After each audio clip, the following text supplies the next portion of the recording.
Praise the Lord, hallelujah. परमेश्वर का धन्यवाद हो आप सबको। प्रभु यीशु मसीह के नाम में जय मसीह की। एक और सुबह देने के लिए हम परमेश्वर को बहुत बहुत धन्यवाद देते हैं। मेरे प्रियो, हमने रोमियो की पत्री का संपूर्ण अध्ययन कर रहे हैं और इस समय हम रोमियो की पत्री के अध्ययन के तहत में हमने 16 अध्याय का 16वें वचन तक संपूर्ण अध्ययन कर लिया है और आज हम रोमियो की पत्री का 17वें वचन से अध्ययन शुरुआत किया है। तो जैसा मैं आपको बताया था, रोमियो की पत्री का जो शीर्षक है, रोम के मसीहियों को नमस्कार, इस शीर्षक दिया गया है और इसको दो भागों में बांटा गया था। पहला विभिन्न मसीहियों को नमस्कार और दूसरा समापन शब्द और चेतावनियां। तो पहला भाग हम लोग सफलतापूर्वक अध्ययन कर लिया है। आज हम दूसरा भाग को हम सीखने जा रहे हैं, इसलिए बड़े ध्यान से आज हम इस दूसरा भाग को सीखेंगे। दूसरा भाग 17 वचन से लेकर 27 वचन तक है, जिसको हमने 3 भागों में बांटा है। पहला 17 से 20 वचन तक, जिसका विभाजक और धोखेबाज के बाजों के बारे में चेतावनी, और दूसरा 21 से 24 वचन तक, जहां पर हम देखेंगे कि पौलुस के साथ कुरिन्थ में रहने वालों की ओर से नमस्कार करता है पौलुस। और तीसरा बात हम देखेंगे 25 वचन से लेकर 27 वचन तक, और ये वचन जो है पत्री का निष्कर्ष और परमेश्वर की महिमा हो, स्तुति हो से समाप्त होता है। तो आइए इस समय हम 17 वचन से 20 वचन तक पढ़ेंगे।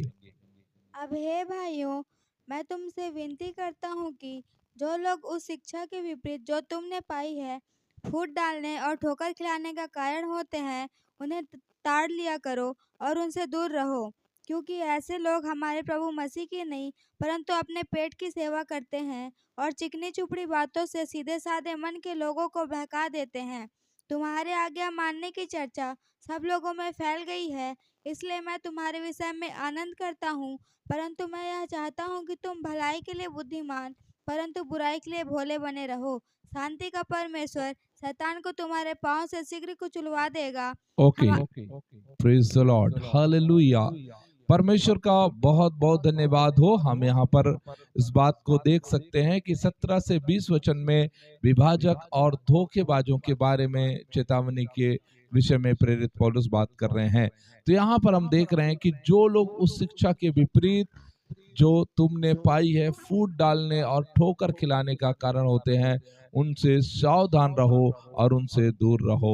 इन बातों को आप समझो, इन बातों को जानिए कि पौलुस जो है लोगों को नमस्कार करते करते करते करते अचानक उसका ध्यान कुछ और विषयों में गया और यहाँ पर एक और चेतावनी भरा संदेश, चेतावनी भरी बातें जो है बोल रहा है। अब इसमें हम देख सकते हैं, हम यहाँ पर देखते हैं, जो लोग उस शिक्षा के विपरीत जो तुमने पाई है फूट डालने और ठोकर खिलाने का कारण होते हैं, उनसे सावधान रहो और उनसे दूर रहो। इनमें उन दोनों को ध्यान में रखा गया है, जो परमेश्वर के लोगों को विभाजित करेंगे और दूसरा जो परमेश्वर के लोगों को धोखा देंगे। अर्थात जो लोग परमेश्वर के लोगों का विभाजन का कारण बनेंगे और दूसरा अपराध उस सिद्धांत के विपरीत जो आपने सीखा है। तो इस बात को आप देखिए कि एक बार जब इन्हें नोट कर लिया जाता है या चिन्हित कर दिया जाता है, तो इनसे हमको बचना चाहिए।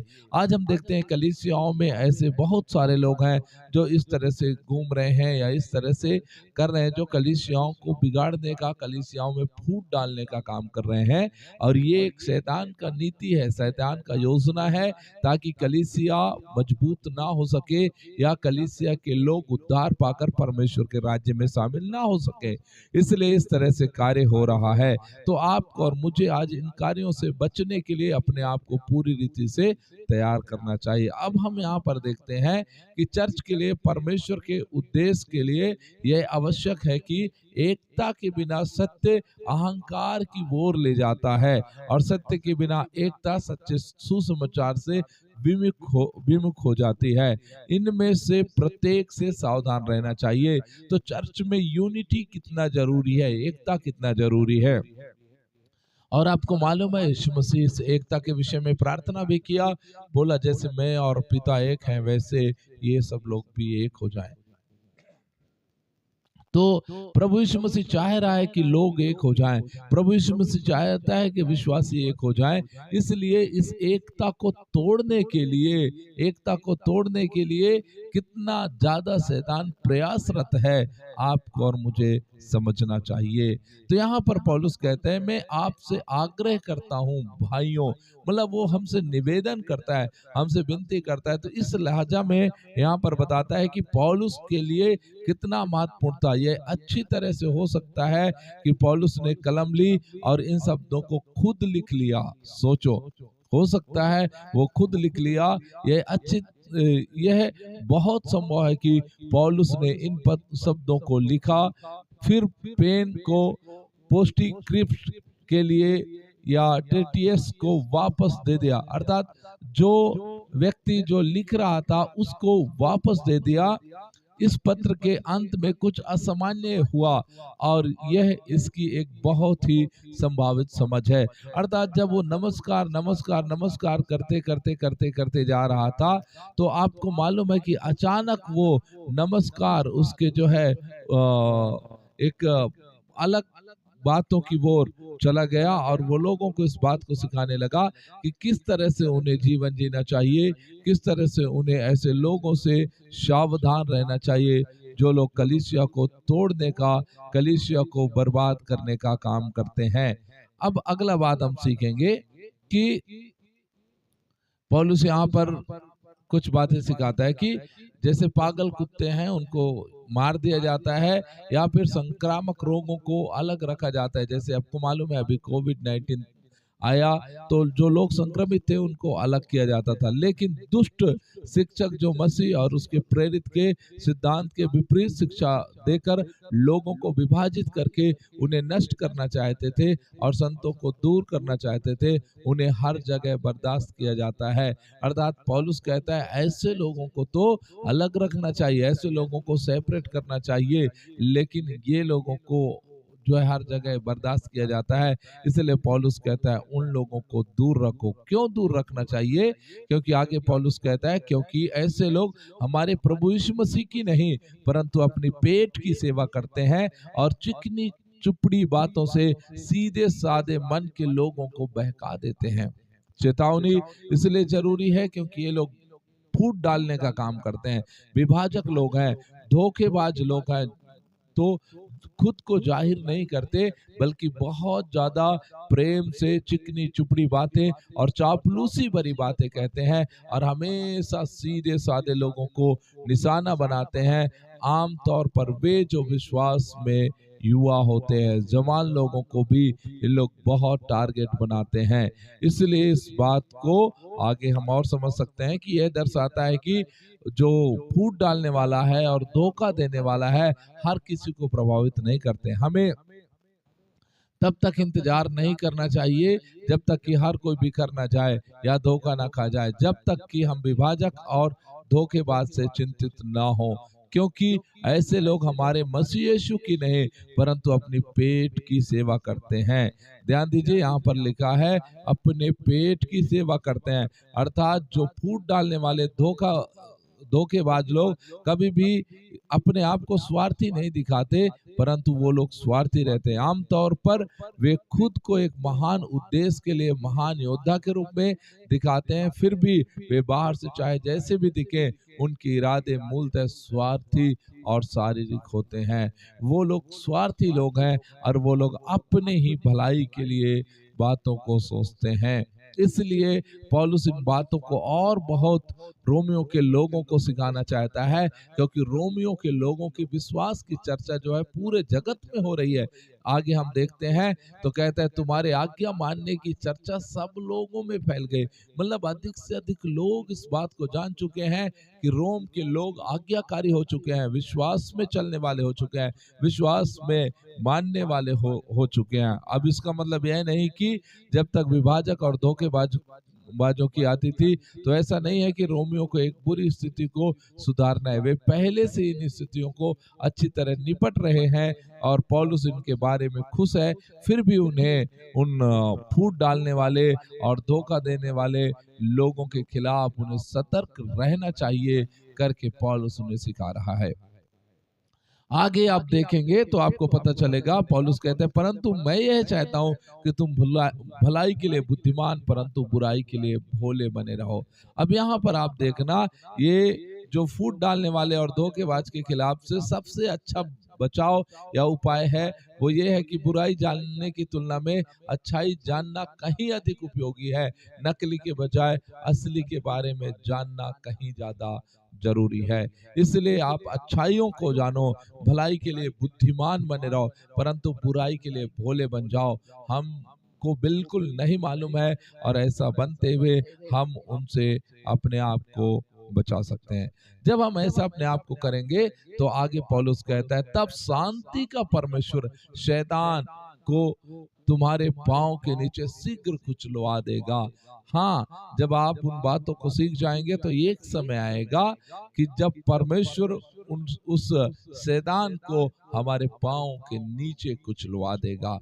अब यहाँ देखिए, रोमियो के समान सुयोग प्रतिष्ठा वाली कोई भी कलीसिया जो इस तरह फूट डालने वाले धोखेबाज लोगों से सावधान रहता है, वह देखेगा कि परमेश्वर शैतान को शीघ्र ही तुम्हारे पांव के नीचे कुचलवा देगा। अर्थात एक दिन वो हमारे पांव के नीचे आ जाएगा।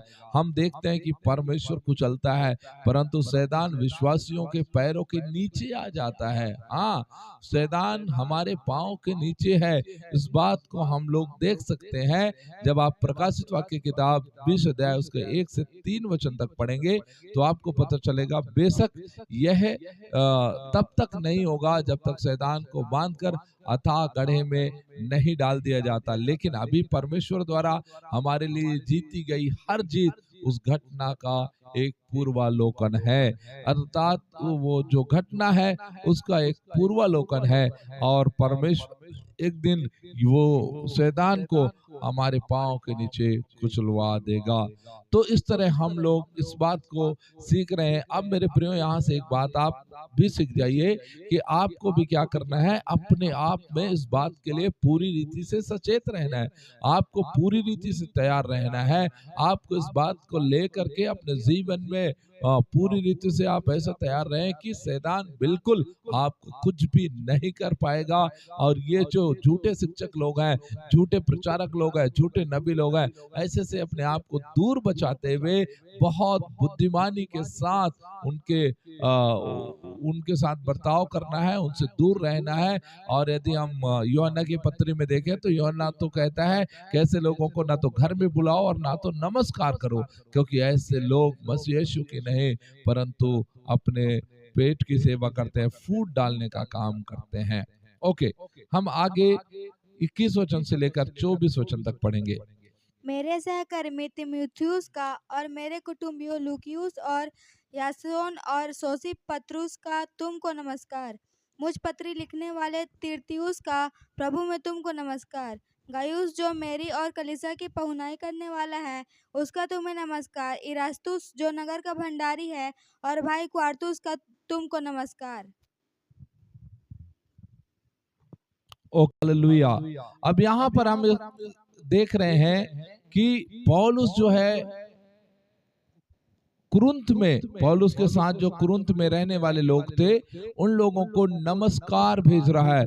उन लोगों को कह रहा है कि तुम नमस्कार करो। उन लोगों को पौलुस के साथ जो कुरिन्थ में है, कुरिन्थ में रहने वाले हैं, उन लोगों की ओर से पौलुस उन्हें नमस्कार भेजता है। उनके साथ पौलुस के साथ कौन कौन है तो यहाँ पर हम देखते हैं सबसे पहला कहता है तिमुथियुस का उल्लेख कर रहा है। तिमुथियुस का उल्लेख, तिमुथियुस के बारे में देखिए कि तिमुथियुस को सबसे पहले उल्लेख किया जाना बहुत उचित है। जरूरी है कि तिमुथियुस का नाम पहले आना चाहिए, इसलिए क्योंकि वो पौलुस के सबसे करीबी और भरोसेमंद साथी था। हाँ, पौलुस जो है तिमुथियुस को अपना आत्मिक पुत्र जानता था और बहुत भरोसेमंद या विश्वास योग्य व्यक्ति था, तो उसके तरफ से उन्हें नमस्कार भेजता है। दूसरा कहता है मैं तिर्तियुस जिसने यह पत्र लिखा। तिर्तियुस जो है वो पौलुस का लेखक था। और आप इस बात को समझिए क्योंकि प्रेरित ने अपने पत्र को उससे लिखवाया करता था, पौलुस प्रेरित, और कलीसिया के को पत्र लिखने में पौलुस का यह सामान्य अभ्यास है, लेकिन यह एकमात्र पत्र है जिसमें हम देखते हैं कि पौलुस अपने लेखक का नाम दिया, अर्थात अपने सेक्रेटरी, अपना सचिव है, उसके नाम का उल्लेख किया है। यही एकमात्र पत्री है जिसमें पौलुस तिर्तियुस के नाम को उल्लेखित किया। तो तिर्तियुस जो है वो व्यक्ति था जो पौलुस के पत्री को लिखने में मदद करता था और पौलुस के पत्रियों को लिखता था। उसके बाद हम देखते हैं अगला नाम है गयुस। गयुस मतलब इस भाई को हम देखते हैं तो ये भाई इतना अच्छा था कि अतिथि सत्कार के लिए पूरी तरह से तैयार रहता था और ऐसी निष्ठा थी कि पौलुस कह सकता है कि उसे पूरी कलीसिया का मेजबान माना जाता था। अर्थात वो अतिथियों को अपने घर में ठहराना, अतिथियों की सेवा करना, अतिथियों को कहा जाए उनको अपने घर में रोक करके उनको खिलाना पिलाना, सेवा सत्कार करना, ये सारे काम का सेवकाई जो है वो गयुस को किया करता था। इसलिए गयुस जो पौलुस के साथ में था तो कहता है गयुस की ओर से भी मैं तुम्हें नमस्कार करता हूँ। तो इस तरह हम देखते हैं कि पौलुस जो है अपने साथियों को भी नहीं भूल रहा है जो उनके साथ में है, बल्कि उनके तरफ से भी रोम के लोगों को नमस्कार भेज रहा है। अब आगे हम 25 वचन से 27 वचन तक पढ़ेंगे। अब जो तुमको मेरे सुसमाचार अर्थात यीशु मसीह के संदेश के प्रचार के अनुसार स्थिर कर सकता है, उस भेद के प्रकाश के अनुसार जो सनातन से छिपा रहा परंतु अब प्रकट होकर सनातन परमेश्वर की आज्ञा से भविष्यद्वक्ताओं की पुस्तकों के द्वारा सब जातियों को बताया गया है कि वे विश्वास से आज्ञा मानने वाले हो जाएं। उसी एकमात्र बुद्धिमान परमेश्वर की यीशु मसीह के द्वारा युगानुयुग महिमा होती रहे। आमीन आमीन आमीन, प्रेज द लॉर्ड, हालेलुया। और इसी के साथ ये पत्री जो है समाप्त हो जाता है। अब ये 25 से 27 वचन में हम पत्री का निष्कर्ष और परमेश्वर की स्तुति हो इस बात को हम देखते हैं। अब पौलुस जो है यहाँ पर हम देख रहे हैं कि कहते हैं अब जो तुमको मेरे सुसमाचार अर्थात यीशु मसीह के विषय के प्रचार के अनुसार स्थिर कर सकता है, रोमियो और हर चर्च के सामने आने वाले सभी खतरों के साथ पौलुस उचित रूप से उन्हें उस पर भरोसा करके समाप्त करता है जो आपको स्थापित करने में सक्षम है। पौलुस यह भी जानता है कि यह मेरे सुसमाचार और यीशु मसीह के उपदेश के अनुसार किया जाएगा। अर्थात पौलुस कहता है कि ये बातें मेरे सुसमाचार के अनुसार होगा और यीशु मसीह के उपदेश के अनुसार होगा। और आगे कहता है उस भेद के प्रकाश के अनुसार जो सनातन से छिपा है, मतलब पहले से छिपा हुआ है। इसका मतलब है कि यीशु मसीह के माध्यम से छुटकारे की पूरी योजना से है। अर्थात परमेश्वर ने सबसे पहले पूरा योजना बना चुका है और उस योजना से हालांकि परमेश्वर ने भविष्यवाणी के माध्यम से योजना का अधिकांश भाग पहले से ही घोषित कर दिया गया था, और लेकिन इसका अंतिम जो कार्य था तब तक स्पष्ट नहीं था जब तक कि परमेश्वर ने यीशु के माध्यम से इस बात की खुलासा नहीं किया। तो पौलुस कहता है कि जो परमेश्वर का जो उद्धार का योजना था वो अभी का नहीं है, बल्कि पुराने समय से परमेश्वर उस योजना को पूरा करने के लिए कंप्लीट वो योजना बना चुका था। पर वो योजना तब तक वो छुपा हुआ था जब तक यीशु मसीह नहीं आया, क्योंकि यीशु मसीह जब आया तब उसने क्या किया, उस योजना का खुलासा कर दिया और वो योजना आपको और मुझे मिल गया। अब जबकि सुसमाचार के प्रचार के माध्यम से रहस्य प्रकट हो गया है, परमेश्वर सभी राष्ट्रों को विश्वास के प्रति आज्ञाकारिता के लिए बुलाता है। अब परमेश्वर चाहता है सभी लोग उस परमेश्वर के लिए आज्ञाकारी हो जाए, सभी लोग उस परमेश्वर के नजदीक आ जाएं। और कौन सा परमेश्वर? पौलुस कहता है उसी एकमात्र अद्वैत बुद्धिमान परमेश्वर की यीशु मसीह के द्वारा युगानुयुग महिमा होती रहे।